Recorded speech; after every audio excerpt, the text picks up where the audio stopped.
صلوات اللہ محمد و آل محمد اللہم صلی علی محمد و آل محمد.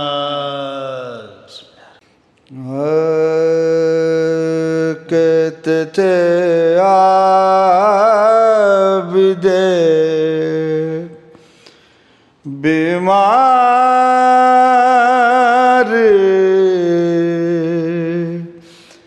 مجھے رونے دو، کہتے تھے عابد بیمار مجھے رونے دو، ہوں میں بے کس کا عزادار مجھے رونے دو،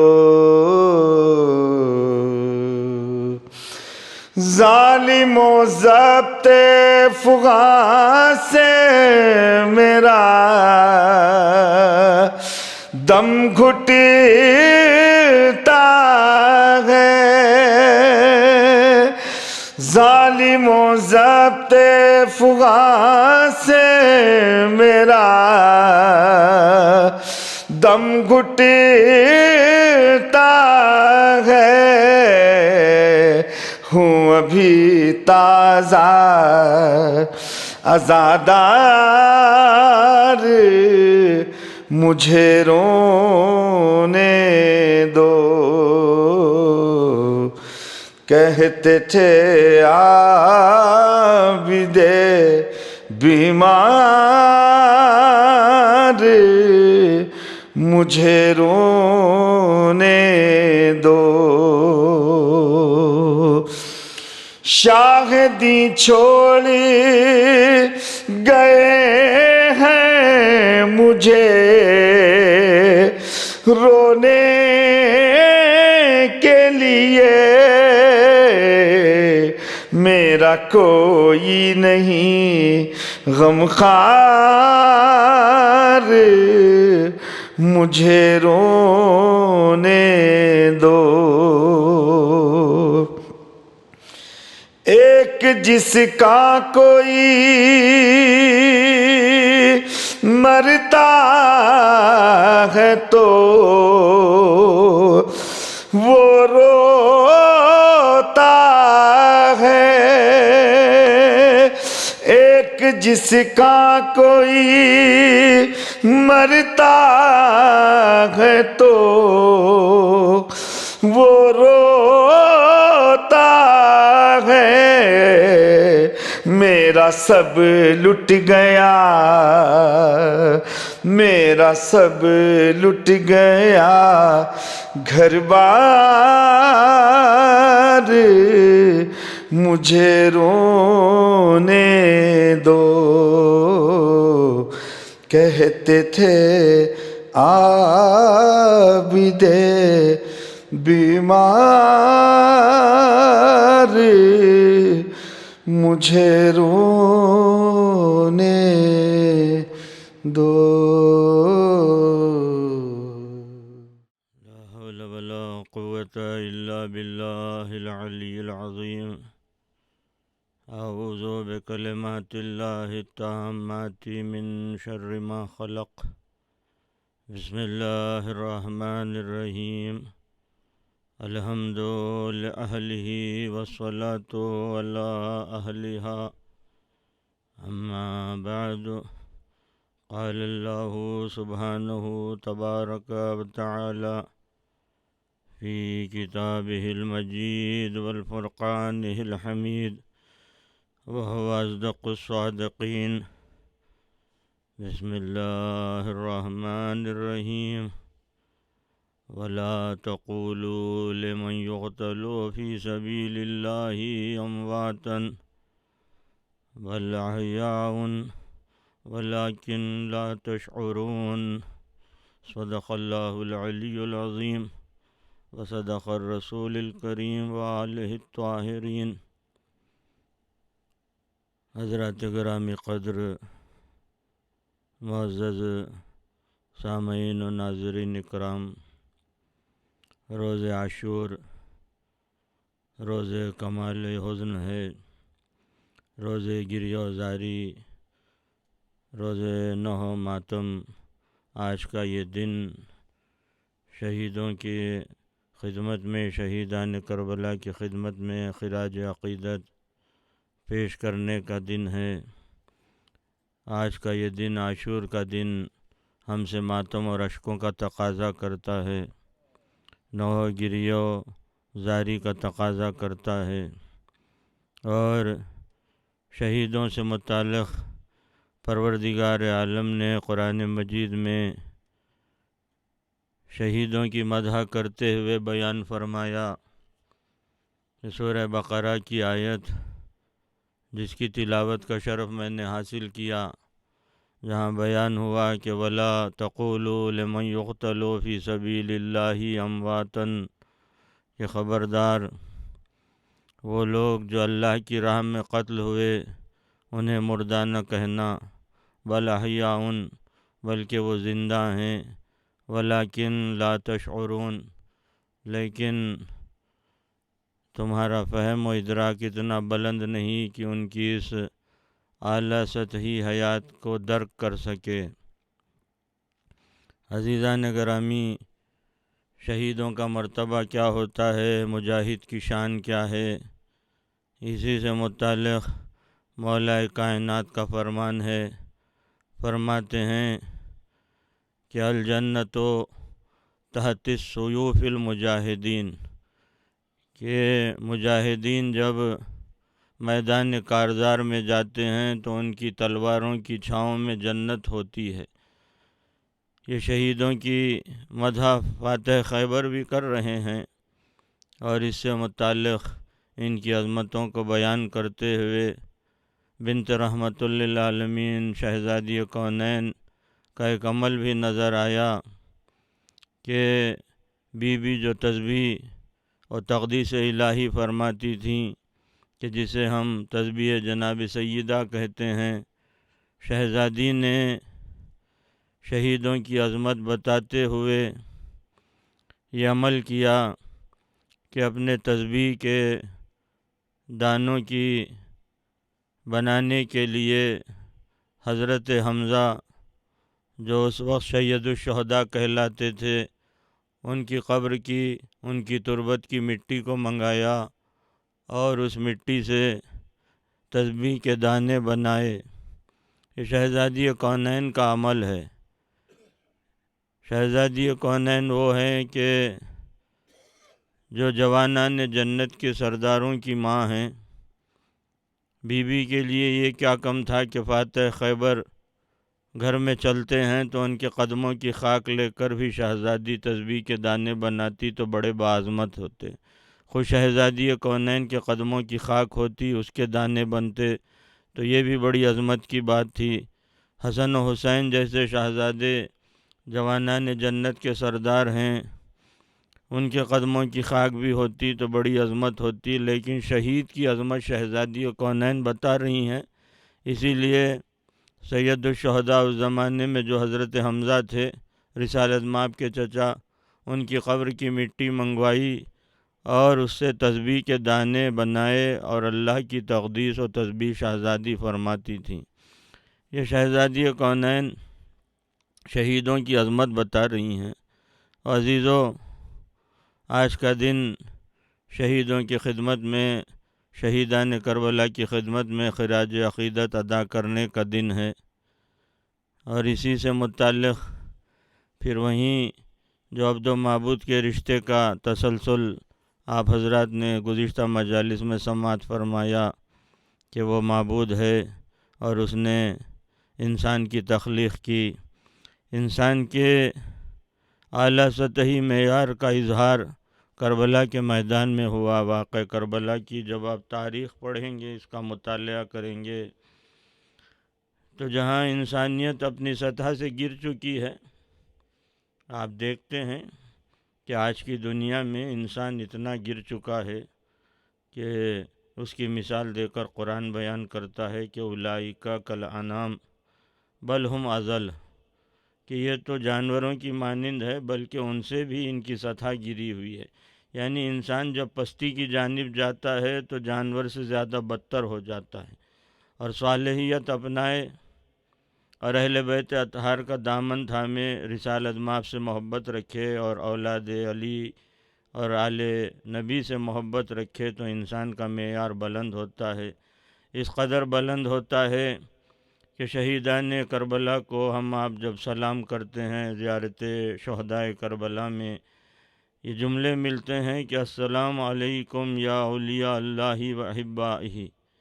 اسی طرح سے جب یہ جملے آگے بڑھتے ہیں تو ایک مقام آتا ہے کہ جہاں آپ سلام کرتے ہیں السلام علیکم یا انصار دین اللہ، اے دین الہی کے مددگارو آپ پر سلام ہو۔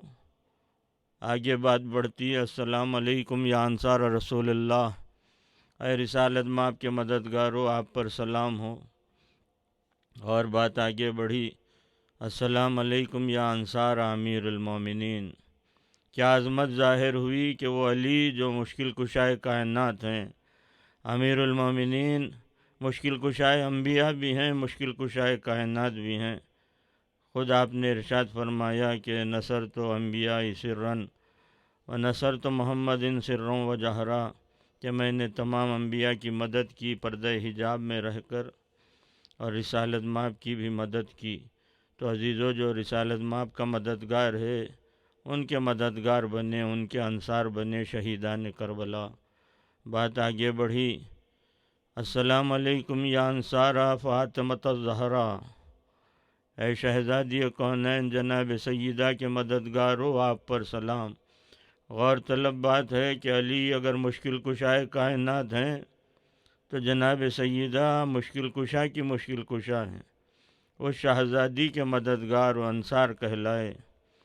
پھر انہی شہیدوں کی تعریف آگے بڑھی السلام علیکم یا انصارا ابا محمد الحسن ابن علی ولی الزکی الناصح الامین، اے حسن ابن علی کے مددگارو آپ پر سلام۔ آگے بڑھی بات السلام علیکم یا انصار ابی عبداللہ، اے ابا عبداللہ الحسین کے مددگارو آپ پر سلام۔ بے بی انتم و امی طبتم و طابت الارض التی فیہا دفنتم و فزتم واللہ فوزا عظیما، اے شہیدان کربلا آپ پر ہمارے ماں باپ قربان ہو جائیں کہ آپ کی عظمت یہ ہے کہ آپ کے لہو کے قطرے جس زمین پر گرے اور جس زمین میں آپ دفن ہوئے وہ زمین ہمیشہ کے لیے آپ کے دفن ہونے کے سبب سے متبرک ہو گئی۔ آج کربلا کا میدان گواہ ہے، جہاں سید الشہداء کا روضہ ہے، ثانی حیدر قمر بنی ہاشم کا روضہ ہے، لاکھوں کا ہجوم خراج عقیدت پیش کرنے کے لیے کربلا جاتا ہے۔ عزیزو، یہ شہیدان کربلا کی عظمت ہے، جہاں پر یہاں ناطقہ پر پابندی عائد کی گئی کہ خبردار انہیں ایسا نہ کہنا کہ وہ مر چکے ہیں بلکہ وہ زندہ ہیں، لیکن تمہارا شعور درک نہیں کر سکتا کہ وہ کیسی اعلیٰ سطحی حیات ہے۔ آگے چل کے سورہ آل عمران میں بیان ہوا کہ وَلَا تَحْسَبَنَّ الَّذِينَ قُتِلُوا فِي سَبِيلِ اللَّهِ أَمْوَاتًا بَلْ أَحْيَاءٌ عِندَ رَبِّهِمْ يُرْزَقُونَ، خبردار گمان بھی نہ کرنا۔ وہاں ناطقے پر پابندی تھی، یہاں ذہن انسانی پر پابندی لگائی گئی کہ بولنا تو دور کی بات، خبردار یہ بات سوچنا بھی نہیں کہ وہ لوگ جو اللہ کی راہ میں قتل ہوئے ہیں انہیں موت آئی، بلکہ وہ زندہ جاوید ہیں اور اپنے معبود حقیقی کے یہاں سے رزق پاتے ہیں۔ عزیزو، یہ مدح پروردگار عالم کر رہا ہے شہیدوں کی، تو وہیں شہیدان کربلا کی عظمت یہ ہے کہ خود سید الشہداء مظلوم کربلا امام عالی مقام نبی کے نواسے امام حسین ابن علی نے اپنے ان اصحاب پر، اپنے ان انصار پر ناز کرتے ہوئے بیان فرمایا کہ جیسے ناصر مجھے ملے، جیسے اصحاب مجھے ملے، نہ میرے نانا کو ملے، نہ میرے بابا کو ملے، نہ میرے بھیا حسن کو ملے، نص معصوم ہے، امام نے سند دے دی کہ میرے اصحاب شہیدان کربلا وہ ہیں کہ جن کی سطح تک کوئی پہنچ نہیں سکتا۔ واقعہ کربلا میں یہ بات ثابت ہوتی ہے کہ جو لشکر حسین ابن علی کے ساتھ تھا، ایسا لشکر چشم فلک نے کبھی دیکھا نہیں۔ رسالت مآب کے ساتھ بھی لشکر تھے، رسول اللہ نے بھی جنگیں لڑیں، اسی کے ساتھ مولا کائنات کے ساتھ بھی لشکر تھے، امام حسن کے ساتھ بھی تھے، لیکن جیسا لشکر حسین کو ملا، حسین نے ناز کیا، اور یہ بات ثابت ہوئی کہ ایک مکمل متقین کا لشکر حسین کے ساتھ ہے۔ ایسا لشکر کہ جس پر امام ناز کریں، گویا یہ مشیت ناز کر رہی ہے۔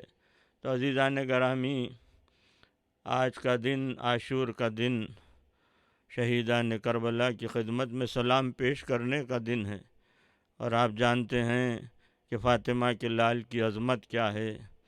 4 مصروں میں خواجہ اجمیری نے بیان کیا کہ شاہ ہست حسین بادشاہ ہست حسین، دین است حسین و دین پناہ ہست حسین، سرداد نہ داد دست یزید، حقہ کے بنا الہ الہ ہست حسین۔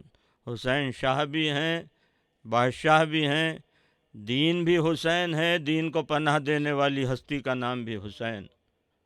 سرداد نہ داد دست یزید، سر دیا لیکن اپنا ہاتھ یزید کے ہاتھ میں نہ دیا۔ حقہ کے بنا الہ الہ ہست حسین، حق یہ ہے کہ حسین کے سبب سے لا الہ الا اللہ کا کلمہ موجود ہے۔ آج جتنی زبانوں پر کلمہ ہے، کلمہ توحید، یہ فاطمہ کے لال کا احسان ہے۔ اب عزیزان گرامی، یہ حسین ابن علی کا مرتبہ اور فاطمہ کے لال کے سبب سے آج اسلام قائم و دائم ہے، ورنہ صفِ ہستی سے اسلام کو مٹانے کا پورا منصوبہ بنا دیا جا چکا تھا۔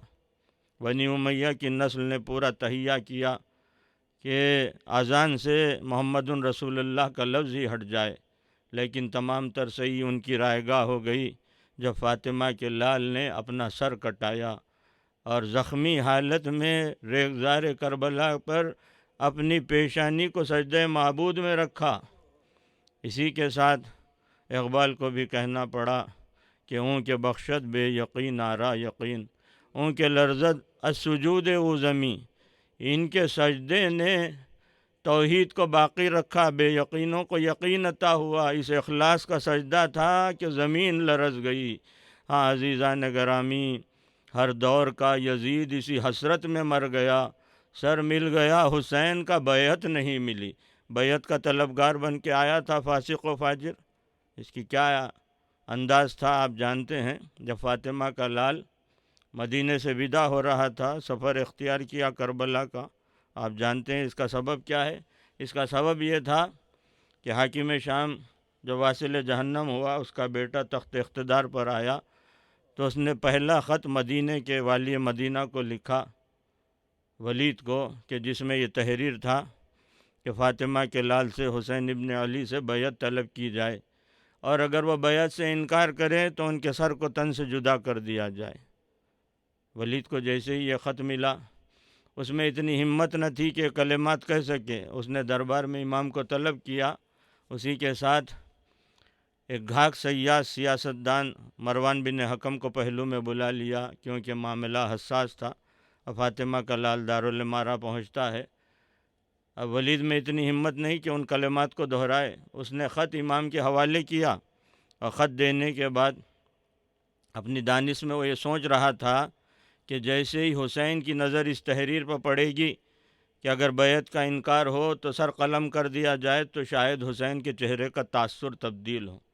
جب اس نے خط حوالے کیا، فاطمہ کا لال خط پڑھتا ہے، اور اسی کے ساتھ جس طرح سے، جس سکون سے خط کے پڑھنے کا آغاز کیا، اسی کے ساتھ اختتام کیا۔ ولید حیرت زدہ تھا، اور خط کو لپیٹ کے فاطمہ کے لال نے کہا، یا ولید نحن اہل بیت النبوہ و معدن الرسالہ و محبت الوحی و مختلف الملائکہ بنا فتح اللہ و بنا یختمو۔ اے ولید، یہ بیعت کا سوال کسی اور سے ہو، ہم اہل بیت نبوت ہیں، ہم معدن الرسالہ ہے، رسالت ہمارے گھر سے تقسیم ہوتی ہے۔ بنا فتح اللہ و بنا یختمو، و محبت الوحی و مختلف الملائکہ، ملائکہ کا نزول ہم پر ہوتا ہے، ہمارے گھر پہ ہوتا ہے، ملائکہ کا آنا جانا لگا ہوا ہے، وہی ہمارے گھر میں اترتی ہے۔ پروردگار عالم نے کائنات کا آغاز ہم سے کیا اور کائنات کا اختتام بھی ہم ہی پر ہوگا۔ اسی کے بعد یزید کا تعارف پیش کیا یہ کہتے ہوئے کہ وہ یزید شارب الخمر و مولن بالفسق و قاتل النفوس المحترم مثلی لا یبایع مثلہ، فرمایا کہ یزید ایک مرد میخار اور اسی کے ساتھ مولن بالفسق، علل اعلان فسق و فجور کرنے والا۔ حسین نے واضح کر دیا کہ ایک عام انسان بھی جب فسق و فجور کرتا ہے تو حجاب چاہتا ہے، چھپ کر کرتا ہے، لیکن یزید وہ شخص ہے کہ جو علل اعلان فسق و فجور کرنے میں کوئی حیا نہیں کرتا۔ اسی کے ساتھ امام علی مقام نے فرمایا کہ محترم نفوس کا قاتل بھی ہے، اور ایک کلیہ بیان کر دیا کہ مثلی لا یبایع مثلہ، میں تو حسین ہوں، حسین میری اتباع میں میرے نقوش قدم کو چوم کر آگے بڑھنے والا بھی یزید تو یزید ہے، یزید جیسے کی بھی بیعت نہیں کر سکتا۔ وہ حسین کے تاریخی کلمات آج تک تاریخ گواہ ہے کہ جو حسین کی اتباع کرتا ہے نہ وہ یزید کے سامنے جھکتا ہے نہ یزیدیت کے سامنے جھکتا ہے۔ بالآخر اس کا انجام دنیا نے دیکھا کہ فاطمہ کے لال نے دین کو بچا لیا، اپنا سر دے دیا۔ کیا کیا مصیبتیں گزریں عاشور کے دن کہ فاطمہ کے لال کی غربت و تنہائی بڑھتی گئی، لمحہ لمحہ بڑھتی ہوئی تنہائی اس قدر شدید ہو گئی کہ جب ثانی حیدر قمر بنی ہاشم نے میدان سے صدا دی کہ آقا میرا سلام آخر قبول فرمائیں، حسین نے شدت سے تنہائی محسوس کی اور جیسے ہی نہر کے کنارے سے اپنے بھائی کا سلام آخر سنا، امام وقت ہیں حسین، حسین نے اپنے دونوں ہاتھوں سے کمر کو تھام لیا اور کہا کہ وہ عباس الان و انکسر ظہری، اے بھیا تیری خبر شہادت نے حسین کی کمر کو توڑ دیا۔ ٹوٹی ہوئی کمر کو تھامے ہوئے فاطمہ کا لال نہر کے کنارے پہنچا، اپنے بھائی کے جسد اقدس پر ردائے پر نور اڑائی، نوح ماتم کیا، وہیں سے پلٹ کر آئے، علی اکبر بھی قربان ہو گئے، پوری طرح سے فاطمہ کا لال لٹ چکا۔ اب ایک آخری موتی تھا حسین کے خزانے کا جسے لیے ہوئے میدان میں آئے، اپنے ششماہ مجاہد کو لیے ہوئے میدان میں آئے۔ علی اصغر کو بھی تیر سہ شعبہ سے قتل کیا گیا، معصوم بچہ باپ کے ہاتھوں پر تڑپ تڑپ کے شہید ہوا۔ ہاں عزیزو، غربت و تنہائی بڑھتی ہوئی اس قدر بڑھی کہ ننھی سی قبر کھود کے اصغر کو گاڑ کے، شبیر اٹھ کھڑے ہوئے دامن کو جھاڑ کے، اب تہیہ کیا کہ خود میدان میں آئیں۔ خیمے میں پہنچے، فرزند بیمار کے سرانے دیکھا کہ بیٹا غش کے عالم میں ہے، بیٹے کے شانے کو تھاما، سورۃ الحمد کی تلاوت فرمائی، شانے کو جنبش دی، بیٹے کو غش سے افاقہ ہوا۔ اسی کے ساتھ سید سجاد نے قیامت کی مصیبت کا اظہار کیا، یہ کہتے ہوئے کہ میں اپنے بابا کو پہچان نہ سکا۔ کیا قیامت ہے مظلومیت کی کہ بیٹا باپ کو پہچان نہ سکے، کتنی ہی مصیبتیں گزر جائے بیٹا باپ کو پہچاننے سے قاصر نہیں ہوتا۔ یہ حسین کی مظلومیت ہے کہ امام نص فرما رہے ہیں کہ میں بابا کو پہچان نہ سکا، اتنے تیر جسد اقدس میں پیوست تھے کہ امام نے تشبیہ دیتے ہوئے فرمایا کہ ایسے معلوم ہوتا تھا کہ جیسے طائر سفید میرے پہلو میں کھڑا ہے۔ عزیزو، ابھی فاطمہ کے لال نے مارے کے آخر سر نہیں کیا تو اتنے زخمی ہیں۔ بیٹے کو اسرار امامت سپرد فرمایا، خیمے کا پردہ الٹ کر باہر برآمد ہوئے، بہن سے ملاقات ہوئی، بہت دیر تک بھائی اور بہن میں گفتگو ہوتی رہی۔ راوی کا بیان ہے کہ ہم سمجھ گئے کہ بھائی نے گھر بہن کے حوالے کر دیا، اس لیے کہ ہمیشہ دستور یہ ہوتا تھا کہ فاطمہ کا لال آگے چلتا، دکھیاری بہن پیچھے چلا کرتی تھی، لیکن اب انداز بدلا ہوا تھا کہ ثانیہ زہرا آگے آگے، غربت زدہ بھائی پیچھے پیچھے چل رہا تھا۔ ہاں عزیزان گرامی، بہن سے بہت دیر تک گفتگو ہوئی، اسی کے بعد بہن سے ودا ہو کر چاہتے ہیں کہ میدان میں آئیں کہ ایسے میں 4 سالہ بیٹی نے آ کر دامن تھام لیا۔ بیٹی کو دیکھا، صد پارا دل حسین پارا پارا ہو گیا، اس لیے کہ حسین جانتے ہیں کہ اب چند ہی ساعتوں میں میری یہ بچی یتیم ہو جائے گی، تو اسے پرسہ یوں دیا جائے گا کہ تماچے لگائے جائیں گے، کانوں سے گوشوارے چھینے جائیں گے، معصوم بچی کے دامن میں آگ لگ جائے گی۔ سینے سے لگایا، سمجھایا، منایا، وعدہ صبر لیا اور میدان کا رخ کیا۔ میدان میں پہنچے، پسر سعد کو طلب کیا، اتمام حجت فرمایا۔ اسی اتمام حجت کے دوران حسین نے ایک سوال کیا کہ ابن سعد یہ بتا کہ تو مجھ سے کیوں جنگ کرنا چاہتا ہے؟ اس نے جواب دیا، بغضاً لابیک، آپ کے بابا کے بغض میں یہ جنگ ہو رہی ہے۔ حسین نے سوال کر کے خط فاصل کھینچ دیا کہ یہ جنگ جو ہو رہی ہے کلمہ گو ہیں سامنے، میرے نانا کا کلمہ پڑھنے کے باوجود یہ مسلمان نہیں ہیں، اس لیے کہ میرے بابا کی دشمنی دل میں رکھتے ہیں۔ اتنا سننا تھا کہ فاتح خیبر کے لال نے ذوالفقار کو بے نیام کیا، معرکے کا آغاز ہوا، ایک ایک شخص آتا واصل جہنم ہوتا، 10 افراد آتے، انہیں بھی حسین قتل کر دیتے، 100 کی ٹکڑیاں آنے لگی۔ حسین ایک جگہ نیزے کو نصب کر کے گھوڑے کو کاوا دیتے، کاوا تمام ہوتا، 100 افراد زمین پر تڑپتے ہوئے نظر آتے۔ اس طرح جگہ جگہ لاشوں کے انبار لگ گئے کہ ایسے میں شمر ملون نے جو یہ منظر دیکھا کہ فوج میں نمایاں کمی ہو رہی ہے، آواز دی اور کہا کہ ابن سعد ایسے حسین سے جنگ نہ ہوگی، اس طرح سے تو پورے سارے لشکر کو کٹوا دے گا۔ اس نے مشورہ طلب کیا کہ کیا کیا جائے۔ اس نے مشورہ دیا کہ فوج کو اسلحوں کے مطابق تقسیم کر دیا جائے، تیر انداز الگ ہوئے، تلوار چلانے والے الگ ہوئے، نیزہ بردار الگ ہوئے، جن کے پاس کچھ نہ تھا ان کی جھولیوں میں پتھر بھر دیے گئے۔ کہا کہ اب حسین پر حملہ کیا جائے۔ ایک جان فاطمہ، ہر طرف سے جو حملہ ہونے لگا، فاطمہ کے لال کو بھی جلال آ گیا، آستینوں کو الٹ دیا، کہا مجھے کمزور جانا ہے۔ یہ کہہ کر اب جو حملہ کیا، فوج پناہ مانگنے لگی۔ بھاگتی ہوئی فوجوں کو دیکھا، حسین کے دل میں اشتیاق پیدا ہوا کہ میں اس شدت سے جنگ کر رہا ہوں، کوئی ہوتا جو میری اس جنگ کو دیکھتا اور میری داد دیتا۔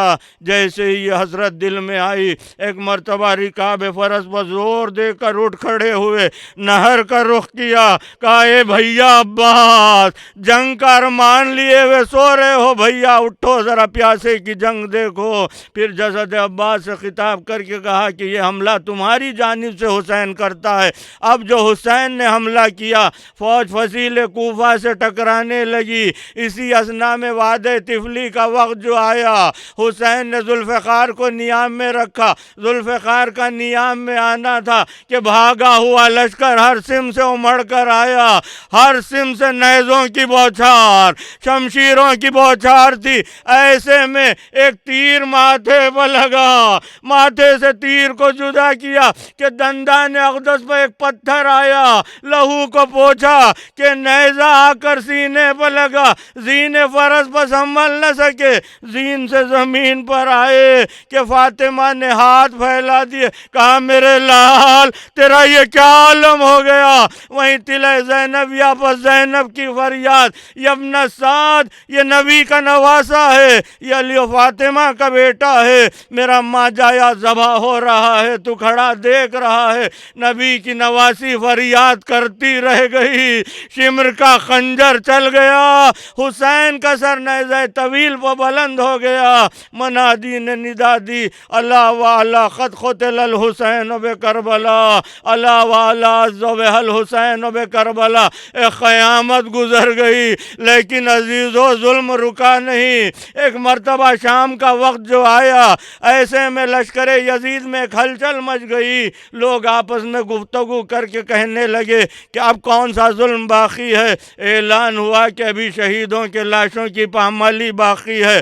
یہ سنتے ہی ایک مرتبہ حر کا قبیلہ آگے بڑھا اور انہوں نے پسر سعد سے کہا کہ ابن سعد، ظلم کی حد ہو چکی کہ تو نے فرزند نبی کو قتل کیا، ان کے سر کو نوک نیزہ پر بلند کیا، اب یہ ہم سے ممکن نہ ہوگا اور برداشت نہ ہوگا کہ شہیدوں کے لاشیں پامال کیے جائے، اس لیے کہ شہیدوں میں ہمارا سردار حر بھی تھا۔ اس نے کہا کہ تم حر کے لاشے کو لے کر جاؤ۔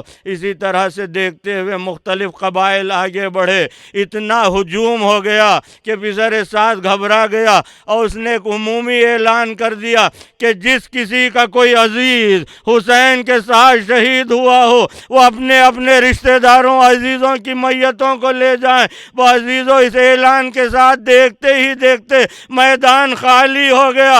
ایک جان فاطمہ تیروں تلواروں اسلحوں کا جہاں نشانہ بن چکا، زخمی حسین گھوڑوں کی ٹاپوں کی زد تک آئے۔ فاطمہ فریاد کرتی رہ گئی، بار الہ، یہ میرا حسین ہے جو پہلے ہی بہت زخمی ہے، اس کے زخمی بدن پر گھوڑے دوڑائے جا رہے ہیں، میں نے نازوں سے حسین کو پالا۔ الا لعنت اللہ علی القوم الظالمین وسيعلم الذين ظلموا أي منقلب ينقلبون ربنا تقبل منا إنك أنت السميع العليم بحق محمد وآله الأطيبين الأطهرين صلوات الله عليهم أجمعين ربنا تقبل منا إنك أنت السميع العليم اللهم ارزقنا زيارة الحسين في الدنيا وشفاعة الحسين في الآخرة اللهم صل على سلام خاک نشینوں پہ سوگواروں کا،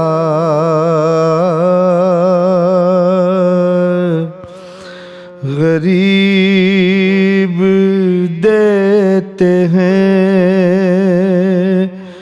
پرسا تمہارے پیاروں کا،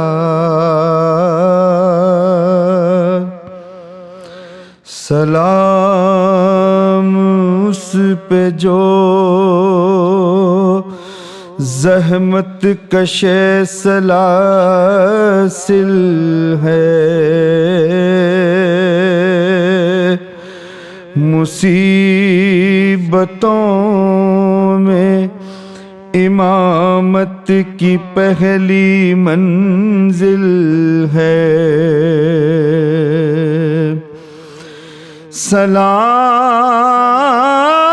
سلام ان پر جنہیں شرم کھائے جاتی ہے،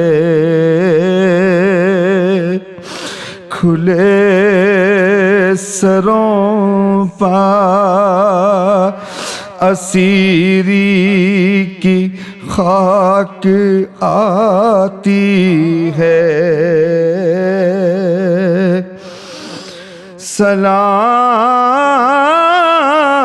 سلام بھیجتے ہیں اپنی شاہزادی